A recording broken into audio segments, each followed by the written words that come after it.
Hey everybody, welcome back to Hunting Matters, brought to you by the Houston Safari Club Foundation. We appreciate you joining us again this week. We're joined by a special guest this week. I guess special, huh? Did people call you other things? They call me a lot of things. Special is not one of them. Rudy Nix is with us today. Just to kind of give you a little background on Rudy, we're going to dig into several topics of conversation today. Rudy is a member, of course, of the Houston Safari Club Foundation. He has served in various capacities on our board and committees, currently on our board of directors, and one of our leaders of the Duncan Houston Safari Club Foundation Scholarship Committee, which is a program we're going to talk about today. It's probably one of it is our benchmark program for the Houston Safari Club Foundation. So, Rudy, thanks for joining us today. Thank you. So, I know you don't like to come in the city very much. What are you doing in town?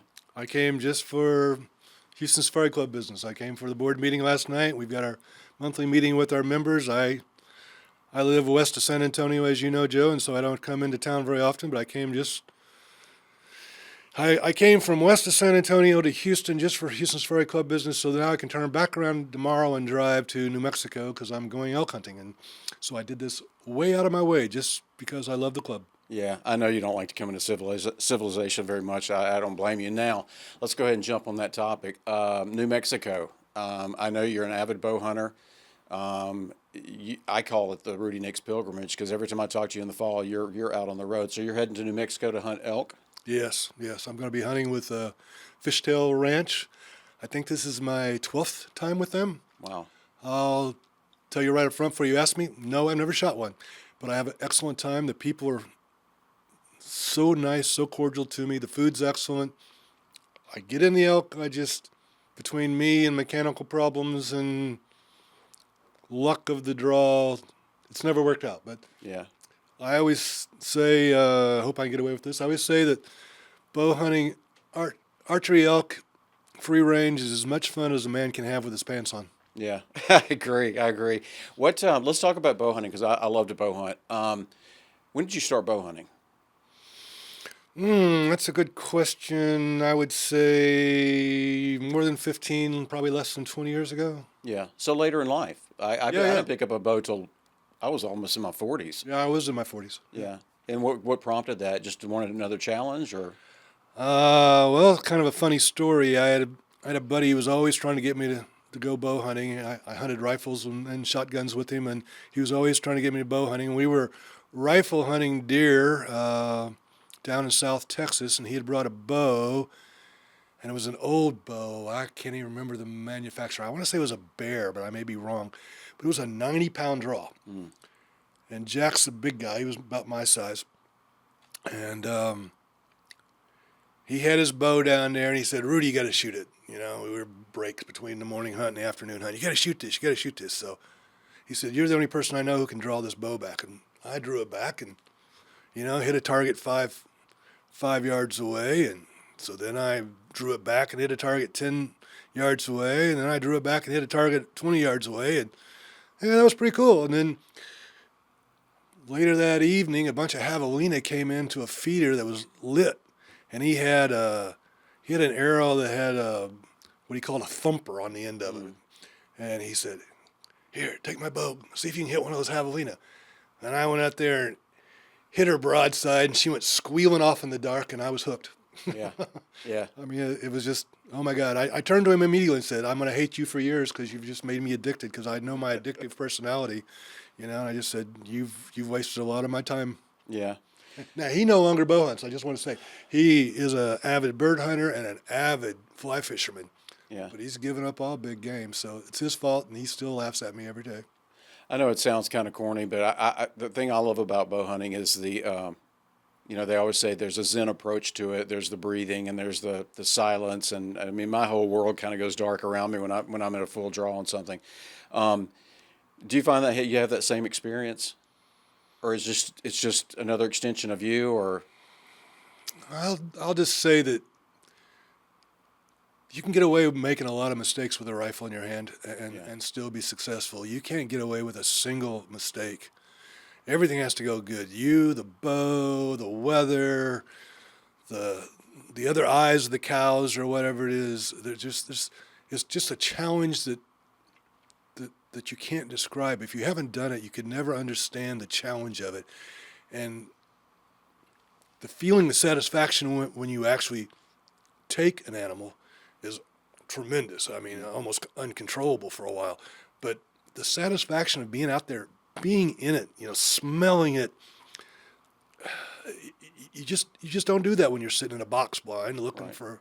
for a deer. I mean, there's lots of other ways to hunt with a rifle, and I've done most of them, but it's not the same thing as having to get that close and just the physical draw. I mean, the ability to make that movement without being seen enough to bust the animals or the cow standing next to her is just, there's just so many challenges. Like I said, there's a million ways a bow hunt can go wrong, and there's only one that can go right, and most times it doesn't. Right. I agree. Hunting Matters is sponsored by Bass Pro Shops and Cabela's. Under the visionary leadership of founder Johnny Morris, Bass Pro Shops and Cabela's is leading North America's largest conservation movement. Together with their partners in conservation, they're positively shaping the future of the outdoors through donations, grant making, and advocacy. The 501c3 Outdoor Fund raises funds to support conservation efforts by activating more than 200 million passionate sportsmen and women, rounding up their purchases in Bass Pro Shops and Cabela's stores and online. Visit BassPro.com or Cabela's.com today. I agree. So this is your 12th year to go up there and chase an elk. With this particular outfitter, yes. Yeah. And what is it? Why do you just keep going back? Well, there's lots of reasons. The lodge is very comfortable. The food is excellent. Let's face it. I get out of the Texas heat and I go into the mountains in New Mexico where it's cooler. It's football season, so I get up in the morning and I hunt before daylight till 9:30 or whatever. Come back, eat breakfast, go in the room and take a nap and watch football talk on the TV all day until we go back out at 3:30 or 4. And so I just get to do the things I like to do, which is be out in the woods chasing the animals, and get to listen to people on television tell me things about football that I probably don't need to listen to them talk about, but I do it anyway. It sounds like a perfect day, though.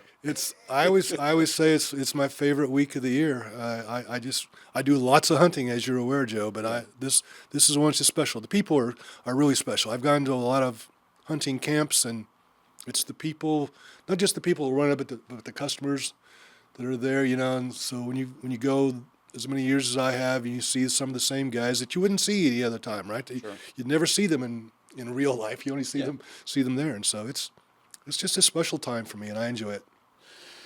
Well, I envy you. I don't think I'm going to be doing elk hunting this year with a bow, but it sounds like a great way to spend time. I'm curious, did you grow up hunting? I grew up as a small child, rabbits and groundhogs. I grew up in southern Indiana, and groundhogs was saving the vegetable garden that we had. And so it was kind of my job that Dad gave me. Make sure you shoot those groundhogs. I always liked to. Can I tell you a little story? Yeah. I remember as a small child, say 7, 8 years old, we had an old Sears Roebuck Ted Williams Special 22 that held 22 longs in it. I still have that gun, although it doesn't work, but I still have that gun. And I saw this big, fat groundhog down in the vegetable garden, and I went at him just like I was, Mark Twain Huckleberry Finn or whatever. And I fired 17 rounds of that. When I finally picked him up, he had 14 holes in him, and I was pretty damn proud of that. And I saved that for Dad to show him. Of course, it took that many because I was just shooting him in the belly. I wasn't shooting him in the vitals. I was just aiming. But no, that was all the hunting I did. And then when I got to be late teens, I kind of got out of hunting. It wasn't, I don't know, for whatever reason, people decided it's not cool. I decided it wasn't cool, and I didn't have time. I was going to college, and then out of college, new career and trying to make a living. I just didn't have the time or the money, frankly. And then when I got back into hunting, it was cheap stuff. It was duck hunting, which is relatively inexpensive, and some dove hunting.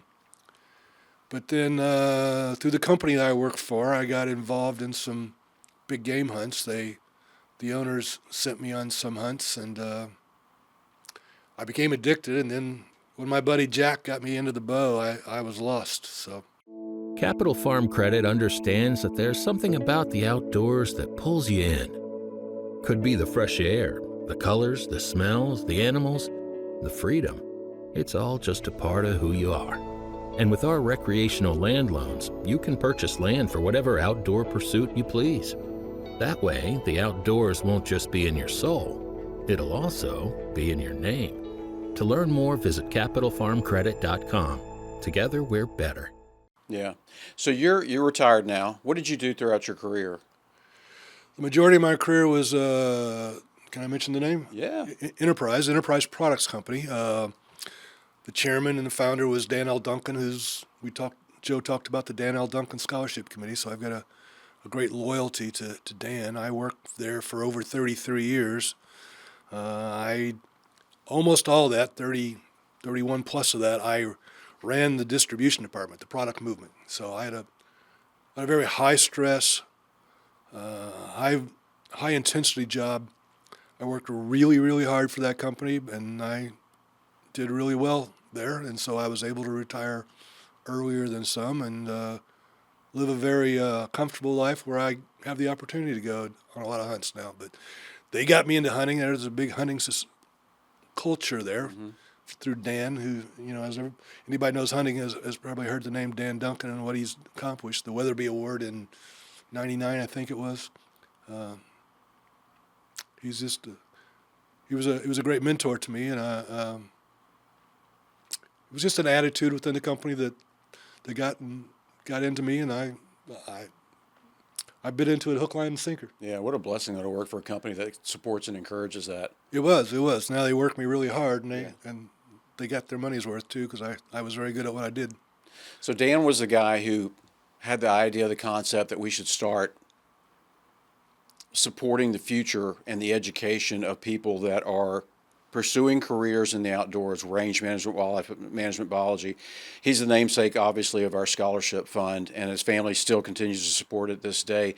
Dan's not with us anymore, and I unfortunately didn't get to know Dan. It was Dan was around a little before my time when I started 11 years ago. What kind of man was he? He passed in 2010, Joe. Yep. Exceptionally smart, very dedicated. I used to be always fascinated when I moved up in the organization, and I had a fairly high level position within the company. And for instance, I'd write a memo and give it to him on Friday, basically as he's walking out the door. And I'd go home and spend the weekend, and I've been known to have a cocktail or two, particularly on the weekend under a high stress job. And so I might forget some of what I did last week when I walked back in on Monday, and Dan would call me in the first thing in the morning and start spouting off all these questions he had about the memo I'd sent him. He had gone home and studied it, and I'd say, well, let me go get a copy of the memo. I can't remember exactly. He said, no, you know it all. I know you know it.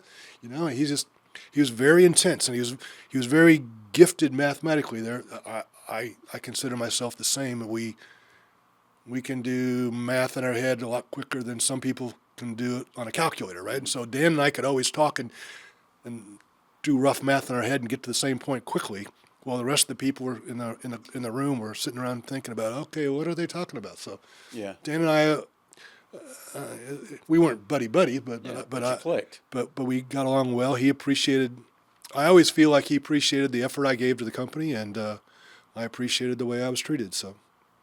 That's awesome. I wish I'd have had the opportunity to know him better. I've always just heard so many amazing things about him, and obviously, his name continues to live on in our organization because of what he believed in the future of educating these people who are scholars and research scientists and all kinds of professionals in the outdoor world. Hunting Matters is presented by Copandero Indoor Archery Pistol and Rifle Range, your premier indoor archery pistol and rifle shooting destination. Located in Oak Ridge North, right next to the Woodlands, Copandero offers 2 25-yard pistol ranges, a 100-yard rifle range, and a 25-yard archery range. Whether you're honing your skills or just starting, Copandero has everything you need, including rentals, classes, a retail store, an in-house cafe, and a VIP lounge. Join Copandero today for an unmatched shooting experience. To learn more, go to copandero.com. You currently serve on the Dan L. Duncan Houston Safari Club Foundation Scholarship Committee. You've been involved with it intimately for quite some time, and I know it's your big passion thing. What is it about this program that is so special to you and that sets it apart from other outreach programs that organizations do? Well, first, I got to say that I'm a big believer in education. I believe what changes the world, what changes society is educating the masses, and so I'm always been a big believer in education. I'm intensely loyal to Dan and what he meant to me and meant for others, and so my passion for education and my love for Dan, it's hard for me not to get emotional when I talk about Dan, to be honest with you. He's been gone for so long, but he's still dear to me, to my heart, and always will be. And so I feel like I am paying something back, if you will, by helping make sure that the scholarship program with his name on it is well run and maintained, and that's what I'm trying to do. So Yeah, that's very admirable. I'll give you another quick story about Dan. Yeah, please. One day he called me into his office many years ago. Like I said, he died in 2010. So many years ago, he called me into his office, which wasn't unusual. He called me in a lot of times for talk about business. But he said, "I want to ask you a favor." And I said, "Sure, Dan, anything." He says, "I want to run a wounded warrior program at my ranch, and I need somebody to run it, be the liaison between the armed services people and the ranch. Would you consider doing that?" And I said, "I'd be honored, Dan." And so to this day, I still do it. I mean, I've been retired for over 10 years, and let's see, October the 5th, I think, is our Wounded Warrior Hunt this year at his ranch. It continues to go on, and we continue to support it. So I think it's just another example of Dan's desire to give back. You know, he recognized he grew up poor, raised by his grandmother in East Texas, and he did really well. Yeah. And he just believed in giving back. And so I do both those things in memory of Dan, and I'm happy for every ounce of energy I put into it. Are you looking for an investment that goes beyond the ordinary? Wildlife Partners is the nation's leader in breeding and consulting for the exotic wildlife industry. When you invest in wildlife, you're not just acquiring a 100% tax-deductible asset, you're playing a vital role in the conservation of endangered species. Do you own land? You can turn your ranch into a profitable wildlife-driven business. And even if you don't own land, that's no problem. Wildlife Partners offers unique opportunities for non-landowners to invest in conservation while enjoying significant tax benefits and potential cash flow. So let's talk a little bit about the process. You know, every January, the first part of January, we open up the application process for scholarship applicants to start putting in. It's a stringent process. For people who aren't familiar with the program, can you kind of walk us through what that looks like from the application to the review standpoint? I'll try. We changed it just a few years ago to where it's being administered by something called the San Antonio Area Foundation, which is a foundation supported by the Duncan Family Trust. And so all the applications go in through them, and they have a staff of people. They do lots of different scholarships, different areas of scholarships. But they're focused, and that's their job, right? And so they process all the applications and then feed it back to us as a committee that we have. There's half a dozen of us that work on this on a regular basis, and a couple others we bring in. And so we'll get the resumes and the forms that they fill out. There's an online form you have to fill out, and there's questionnaires, and you've got to provide all your transcripts. We require basically an essay, a cover letter, if you will. And we require at least 2 letters of recommendation. So, as everybody in the committee will tell you, I focus very strongly when I'm doing this. In my career at Enterprise, I interviewed a lot of people. I hired a lot of people. I would say I probably averaged over 100 interviews a year, and I hired about a dozen people a year for 25 years. And so I have a lot of experience going through resumes and weeding out what I'm looking for and what I'm not. And my mother was an English teacher, and so I'm very strong on focusing on those who know how to use proper English in writing, right? Because that's what they're doing. I'm not speaking to them a person. I'm just reading what they bring me. But if they bring me something that's grammatically incorrect, then I'm going to judge them for that, because that's the way I was brought up, was to do it right. Others in the evaluation aren't quite as strong in the grammar as I am, but we're focused on the top of the top. We get such incredible applicants. I'm blown away sometimes when I read these applications at how qualified some of these people are, what they're doing with their life, and what they want to accomplish. And again, I guess we should back up, Joe, just to say that this is all in wildlife and range management. Is all these scholarships. A, you have to be attending a Texas university, Right. and B, you have to be in wildlife sciences or range management, that area. And that's not my education. I'm only in it, as an amateur, just as a hobby. Some of the other people on the committee are in that. They're game biologists, and they're one of the guys was one of our first recipients, and he's been doing it for years and years, and so he can bring a perspective. And he is the manager of a estate game ranch, so he knows it from that perspective. But he and others know some of the professors at all these colleges. We've got what I will say is an excellent reputation within these departments after all these years. And, we can pick up the phone and call Dr. So-and-so and say, hey, tell us something about this because this doesn't make sense. And boom, we're going to get that answer. But we've got a very, very strict policy. Let's start with they have to be hunters. Yeah. We're not interested in giving a scholarship to somebody that's not interested in hunting, doesn't want to support the sport of hunting and conservation. So we're looking for those clues that these people are actual hunters, not just, I shot a dove one time in my life. They're going to have to be real hunters, and they're going to have to be strong proponents of the hunting culture and what we're doing for the world. I'll go off on a tangent here, Joe, but I always say the greatest thing I get out of hunting personally is being out in the wild, in wild places with wild animals. Not in a zoo, not on a bus taking pictures. I'm out there in it. That's what fascinates me. It's not throwing the arrow or shooting the bullet. Yeah. It's being out there with the animals in their natural habitat, and just if I'm fortunate enough to outfox them, to get myself in a position of taking a trophy, I honor that animal. I believe in their life, but it's that fascination with being in the wild, and that's what we're looking for from these scholarship applicants. So, Hunting Matters is presented by DEA Ranch. Are you looking for the ultimate South Texas hunting experience? Then look no further than DEA Ranch. DEA Ranch offers some of the best whitetail and exotic game hunts in South Texas year-round. Whether you're looking to fill your freezer or put that next hunting memory on the wall, their professional guides are focused on ensuring each client has a memorable and exciting hunting experience. DEA Ranch offers guided hunts, professional staff, chef-prepared meals, trophy preparation, and more.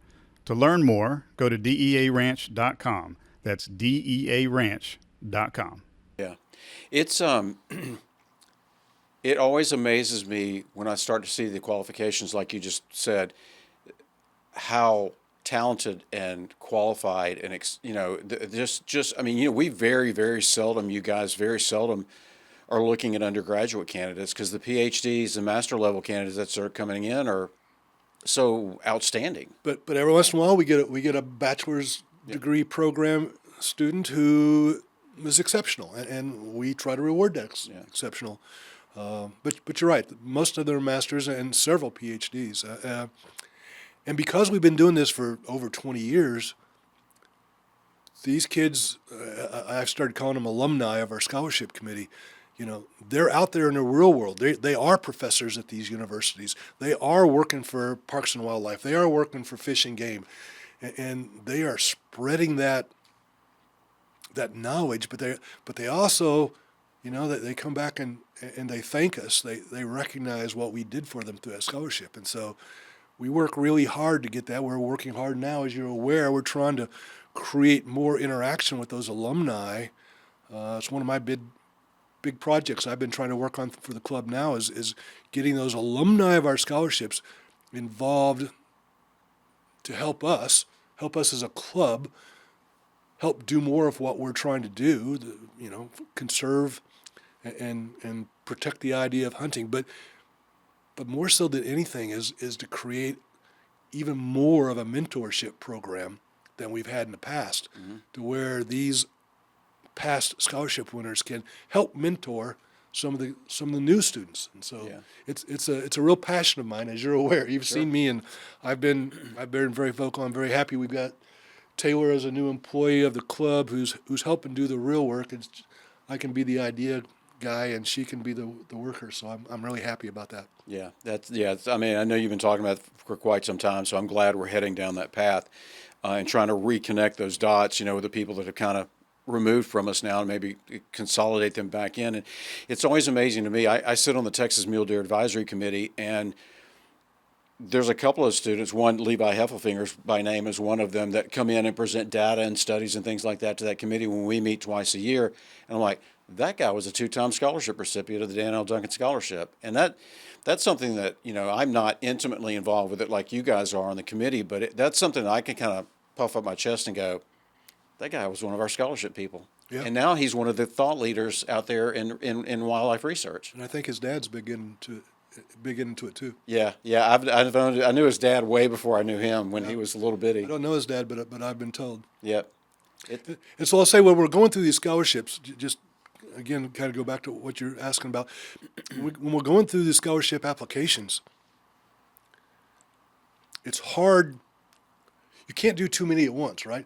I mean, when they send us a package of it, or it's online, but you can't read more than 3, 4, 5 at most a day, because all that stuff will run together in your head. You've got to be able to focus on that person, and if you try to do too many at once, I can't do it. I'll say maybe somebody else can, but I can't remember what I just read because it all kind of blurs together, right? And part of the application process is they have to attach a photo, and that's nice, but I'm not good at remembering names, right? But I can go through and see what their GPA is. I can go into the transcripts and say, okay, his GPA is not perfect, but it was in these courses that, I can understand why he had a problem in calculus or chemistry or whatever, right, when he was focused on wildlife management. What I find fascinating by a lot of them, though, as we talked about earlier, the professors, the PhDs and the masters, is how many of them don't do quite so well in their undergrad, and then they step away for a couple of years for school, working in the real world, and then they come back, and then they seem to be really dedicated, right? So we get a lot of them whose GPA wouldn't excite us if we strictly looked at the bachelor's, but man, look at the masters. They're making 3.9. They're making 4.0, right? And then so they've gotten older, more mature, and more focused on what they're doing. That to me is always fascinating. I don't want to hold too much back about a person that got a 3.1 in their undergrad and then is getting a 4.0. Now I also don't want to give too much credence to a guy that's one semester into his master's and got a 4.0 and had a 3.1 as undergrad, right? You kind of, it's a teeter-totter. You got to look at the whole picture. Yeah. Nobody wants to imagine an emergency on a hunting trip, but when the unexpected happens, you want the team of medical and security experts at Global Rescue to be there for you. Global Rescue Operations Centers are staffed by experienced personnel, and you'll always speak to an expert on the first call. Global Rescue provides unparalleled capabilities to transport members to the hospital of their choice, not just the closest. So trade what-ifs for peace of mind with convenient travel services designed for the unexpected. Learn more at globalrescue.com/hunting matters. Is there anything when you're reviewing these applications that, besides the grammar, obviously, is there anything that you look for specifically, or anything that jumps out at you? You kind of catch yourself going, "Oh, okay." Part of the reason we have them write an essay, if you will, a cover letter, is we're looking for their goals. Do they have well-defined goals? Do they know what they want to do? And I'll be the first to admit, as an 18, 19, 20-year-old, how many of us really know what we want to do, right? But when you get an application, and it may be from somebody that's in their mid-20s because they did step out and do work for a while and then back in masters. But at the end of the day, we're looking for somebody that's got a specific goal, or at least a a strong direction in where they want to go, right? They want to get to a point where they can be a professor, or they want to be a ranch manager, right? Or they want to be a game biologist working. We get a lot of them who want to work for Park and Wildlife, and that's awesome, right? Yeah. And those that come in that are just, they can't show us that they're focused on what their goals are. They get downgraded compared to those that really have a goal. And again, I understand when people don't really know what they want to do with their life, but we're looking for those that are focused. Yeah. And we're fortunate enough that the applicants, we get the ones that are, right? Yeah. So. Yeah, there's not a lot. It seems to me there's not a lot of them that you can really just kind of negate right off the fact. I mean, those are few and far between. Generally, frankly, the ones that we write off pretty quickly are the non-hunters. And you can tell right away that they don't hunt and they're not really interested in hunting. You know, they may quote something from a book, but you can tell that hunting is not a passion of theirs. And you know, it's hard to be a strong supporter of anything if you're not passionate about it, right? And so that's what we're looking for, is that passion and the ability, not just the ability, but the desire to go out and fight for the hunting industry and the conservation industry. You know, it's easy to call it just hunting. It's conservation. Our money supports all these things. I'll always believe that. Yeah. In the heart of nature, give your deer the nutrition they deserve with Record Rack Deer Feeds. The premium feeds support antler growth and overall herd health. Whether you're a wildlife enthusiast or a dedicated hunter, Record Rack Deer Feeds provide essential nutrients for a thriving herd. Choose Record Rack Deer Feeds for optimal deer nutrition. Visit recordrack.com to learn more. Let's, because somebody inevitably will stumble across this podcast and they'll let me check out this hunting podcast. And somebody may be watching or listening, so we're going to speak to those people right now. Can you talk to somebody who's curious, has questions about hunting as a conservation tool, why hunting is a conservation tool, and why you think it's so important? I'm not as good at it as most people. There are people. I just want to hear your interpretation. There are people who are better at phrasing this than I am, but I think the question, the answer to the question is where you are geographically in the world, right? I've been fortunate enough to do some international hunting, right, in South Africa and South America and other places. Our friends up north in Canada, but particularly South Africa and South America, you can go to places that are very poor, and there are hard ways for people to have a good life. And those that work for the hunting camps are some of the most well supported, and their families are well supported, and not just their families but their communities. Right? They're all very good about sharing that, particularly the meat. As we take trophies, they take that meat back to their communities, and so it's easy to look at it from that perspective. In North America, in the United States, the family farm as we know it is disappearing in a lot of ways, right? And people being able to hold on to the property that they love is difficult if they don't have enough income. And so, you know, a whole lot of property owners convert their property to some extent to hunting through leasing it one way or another, and that's income that they wouldn't have off that property if they didn't. Therefore, it'd go to just as a generalization, I'll say it'll go to corporations who are going to use it for corporate good, but yeah, it's going to be less people out there getting to be, again, back in those wild places with wild animals. And I'm a big believer in making sure every ounce of the meat gets consumed by me, because I love venison, or by others. I donate a lot of the meat that I harvest, and I think that's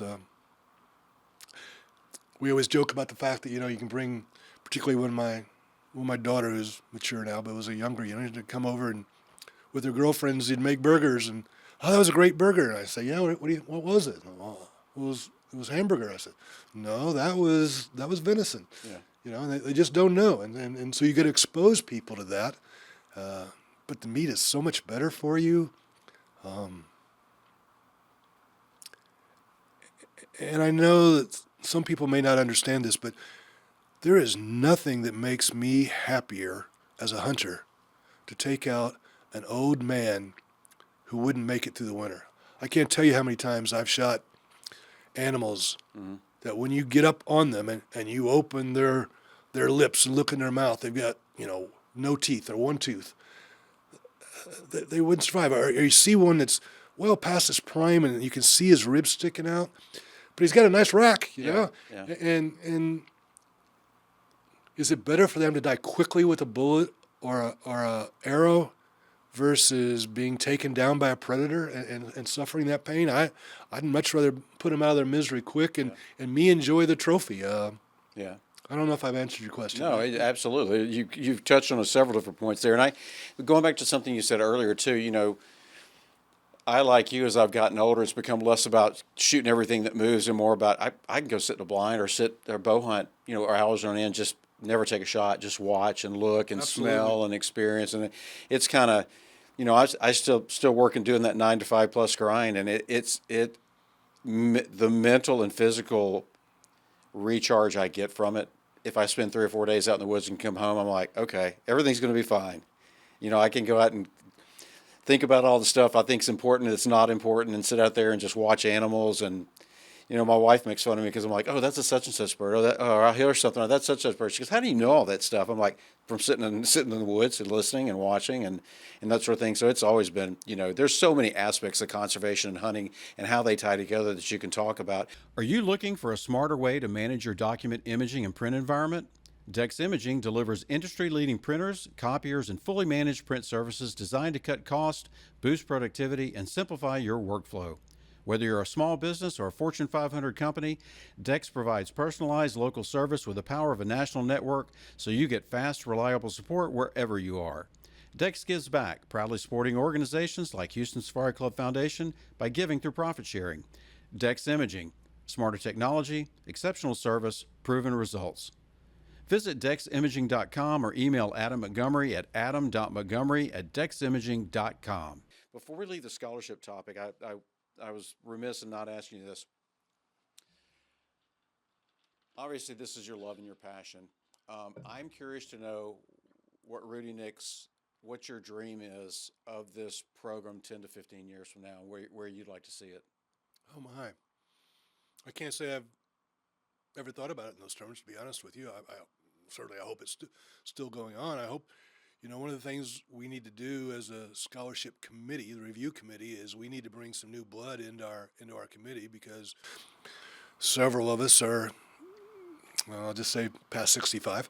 And so we need to get some younger people involved. And so that will be going on in 10 to 15 years. And hopefully they can learn from us in the way we evaluate. And they can do it their own way, but at least they've got the privilege, the opportunity to see how we do it, right? So I guess the first answer I'd say is I hope it's still ongoing.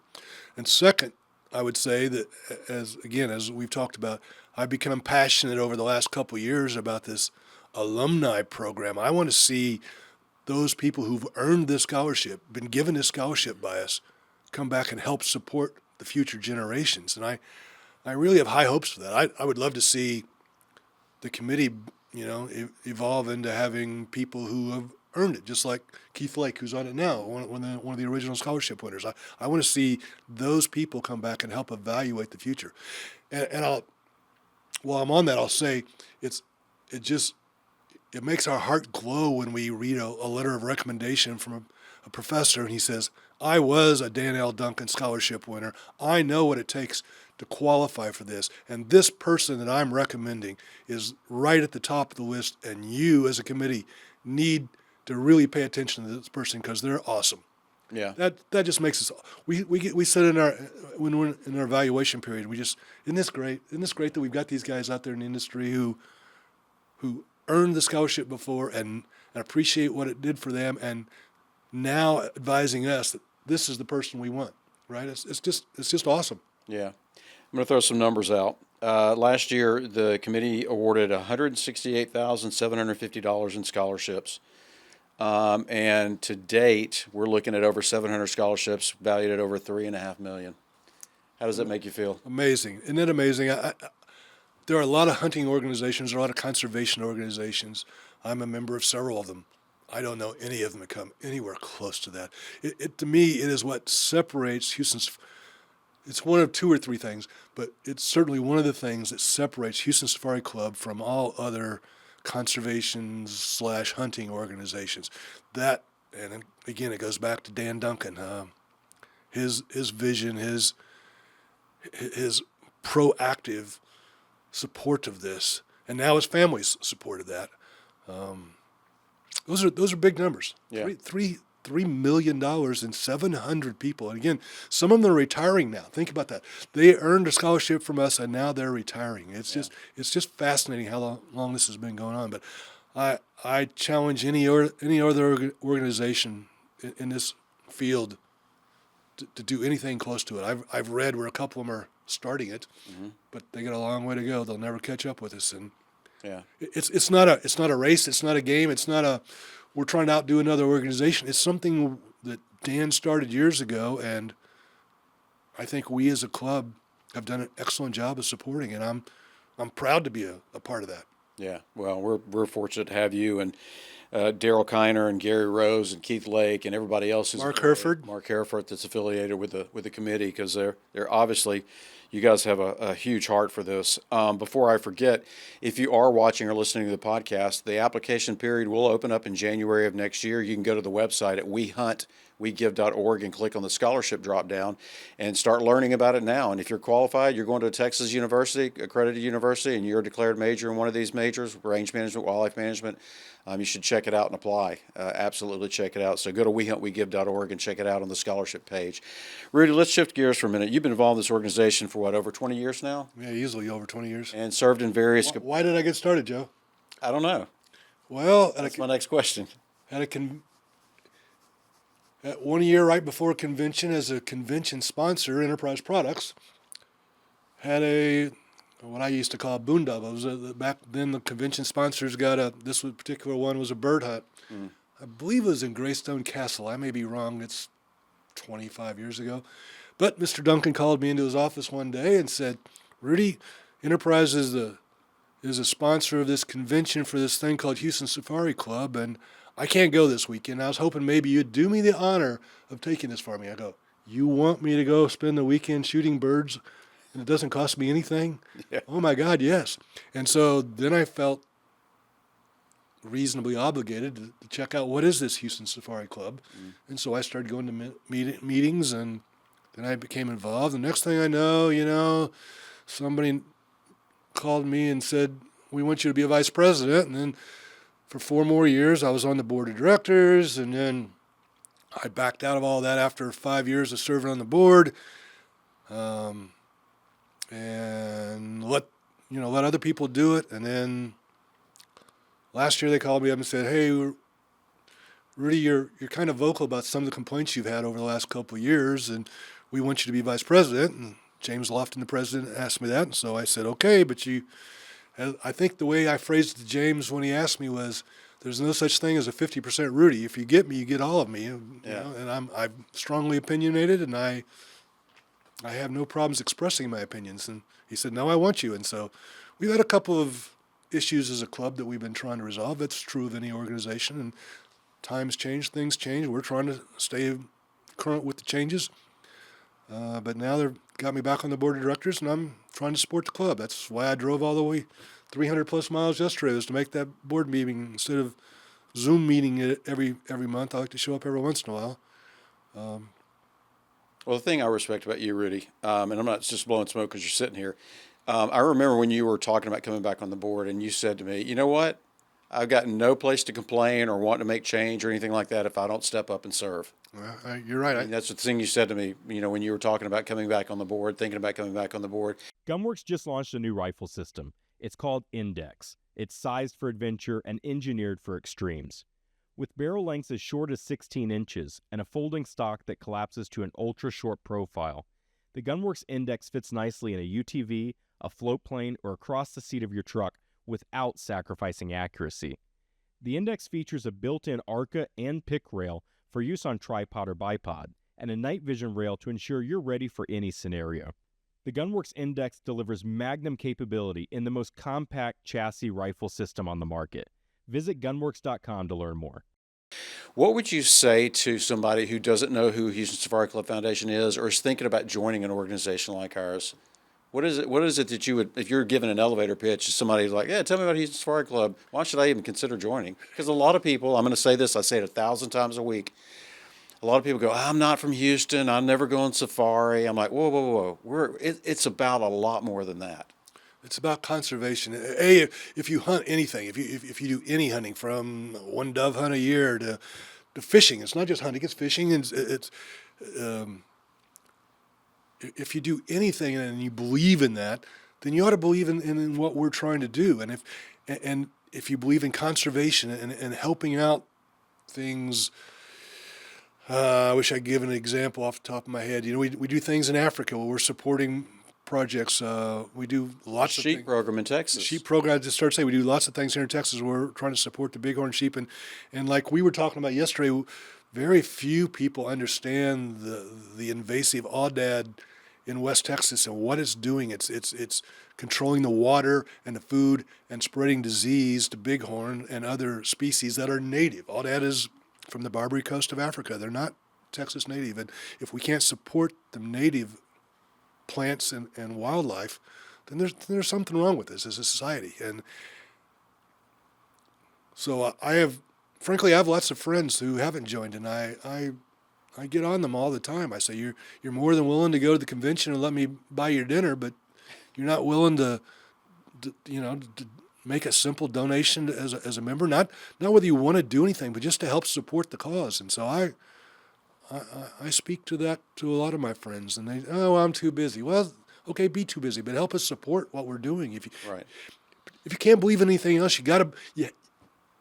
what kind of person can't believe in the scholarships, right? Mm-hmm. All the other things aside, how can you not believe in helping support students? Yeah. I don't care if it's in the hunting field or if it's in nursing or if it's in mathematics or physics. I mean, you should support education. If you've done anything in life where you've made enough money that you can still support your family and yet have an extra dollar or two, if you can't, I'm a big believer in two things. I support scholarships and I support cancer research. And I don't think we want to go off on the tangent about cancer, but those are my two passions in life: is supporting cancer research and supporting scholarships. Yeah, well, that's a good message to pass on to people. Though, is like, yeah, you don't have time, but you can give a little back. If nothing else. And we hunt, we give. Yep. I mean, if you hunt, give. Yep.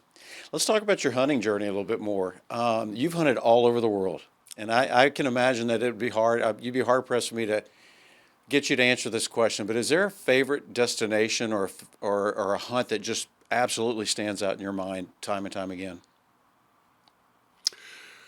Well, first, I haven't hunted all over the world. I would never hunt in any country that the last four letters are STAN. I'm not hunting in the stands. Okay? Yeah. I just don't. I'm big. I'm blonde. I'm going to stick out like a sore thumb. I'm not going to do that. But where I have hunted, if you've hunted anything in your life from a rabbit to a white-tailed deer and you haven't gone to Africa, you're missing out, man. You're just missing out. When you're hunting in North America, you're almost always focused on one species. I'm going to go shoot whitetail today, or I'm going to go hunt whitetail today. I hope I shoot one. You go to Africa and you get in the back of the truck and you ride around and you don't know what you're going to come across. It's just so fascinating. You come around a corner and boom, there's wildebeest. And you go around another corner and there's impala. And you go around another corner. Oh my gosh, look, the Cape buffalo, right? Even if you're not hunting that species, just the opportunity to see it. So, man, it's hard to beat a good African safari. And I think I've been to Africa 10 times and been on 15 different safaris. I've doubled up half the times I go over there. I'm already booked I didn't go this year because I went the last 2 years, but I'm already booked for African safaris in 26 and 27. And it's a great place as a as a man to take your wife or your family. They love to see the game, and Yeah.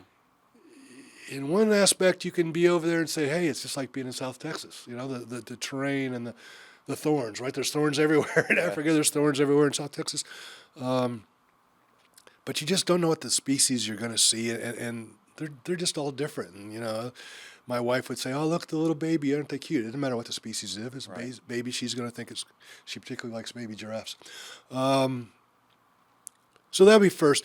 I got to tell you that one of the most fun things to archery hunt is red stag in New Zealand when they're in rut. They are so stupid. Amen. Of all the animals I've hunted, boy, they don't get any dumber when they're in a rut than a red stag. And they're just beautiful, fascinating animals. I mean, I have crept up within 15 yards of them, and they don't even know what's happening until they're laying on the ground because I've stuck an arrow through them. It's just fascinating.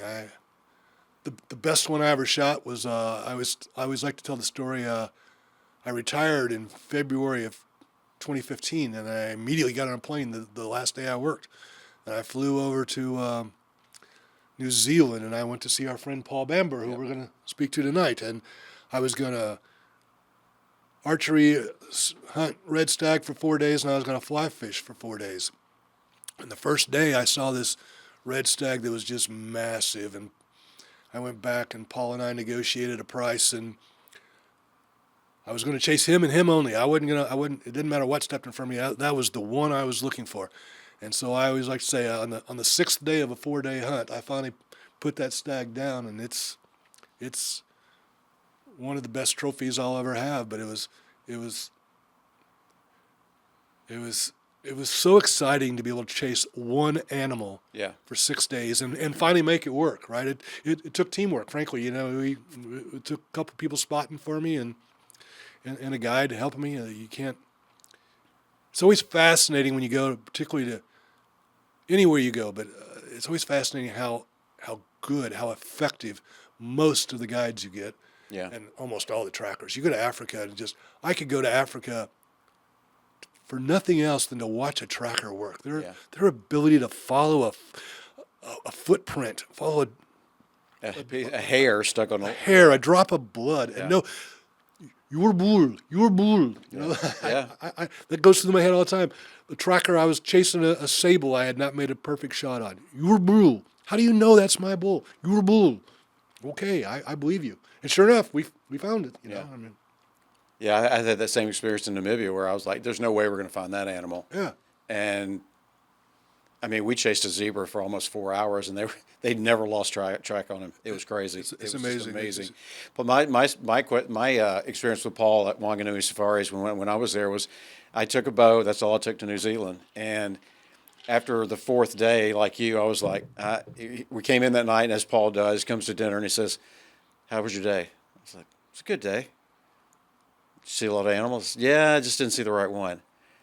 I said, Paul, we're going to have to go to the other islands, you know, here day after tomorrow. I think I'm going to need to go to the rifle. I'm going to need to borrow a rifle because you're not going with the rifle. You came to New Zealand to hunt a stag with a bow. You're going to get a stag with a bow. And sure enough, the next morning was a hard physical hunt. The next afternoon, I finally got on one and was able to get one. And I was so glad that he told me no. Yeah. You know, I've hunted with Paul 3 times at Paul's place, and the only thing I'll say, if you're going to go hunt with Paul, you'll have a great time. Just don't believe him when he says the green shit is worth drinking. No.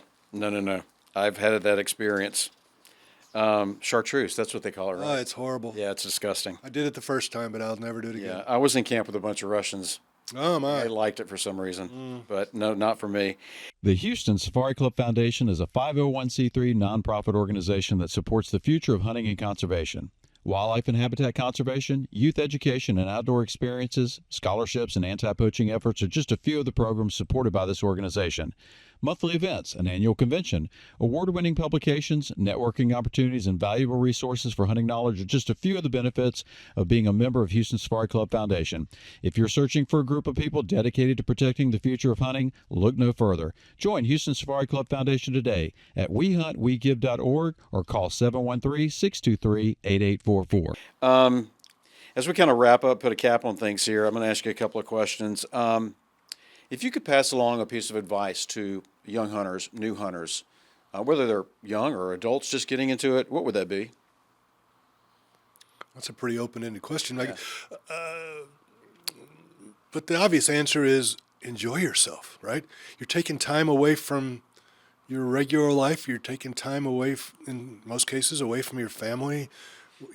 Sometimes you don't, and that's great. But you're taking time away from regular life. Enjoy it. Enjoy watching that bird out there. What is that bird doing? Enjoy the different species and what God created for us. I mean, there's so many plants and animals and, like I said, wild places and wild things. Just enjoy being outside, appreciate what God's given us, and just enjoy yourself. I don't, you can practice. I can give lectures on practicing, particularly bow hunters. Practice. Know your equipment, know your abilities. If any other thing, I'd say know your own abilities and don't try to do more than what you're capable of, because then you'll feel bad afterwards, right? And nobody likes making a bad shot. So if you're not capable of making that 350-yard shot, don't take that 350-yard shot. If you don't get an animal, it's not the worst thing in the world. You're a lot better to pass on a shot than to take a shot that turns out bad, right? Yeah. Do the right thing. Yeah. Right? I mean, do the right thing. If Mama was standing there watching you, would you do it? That's the way I do. That's the way I spend a whole lot of my life. Is would I make my Mama happy by doing this? If I can't say yes to that, then I shouldn't be doing it. Amen. Rudy Nix, thanks for your time. We appreciate you, man. Thank you. This time went much quicker than it did. I don't think I screwed up near as bad as I thought I might. You did great. Folks, our guest this week has been Rudy Nix. We will see you next week on another episode of Hunting Matters, brought to you by the Houston Safari Club Foundation. Have a great week and safe hunting. Thanks, Joe. Thanks, Rudy. Hunting Matters is a Houston Safari Club Foundation production. Please rate, review, and subscribe wherever you listen to podcasts. For questions or more information, email us at info@wehuntwegive.org.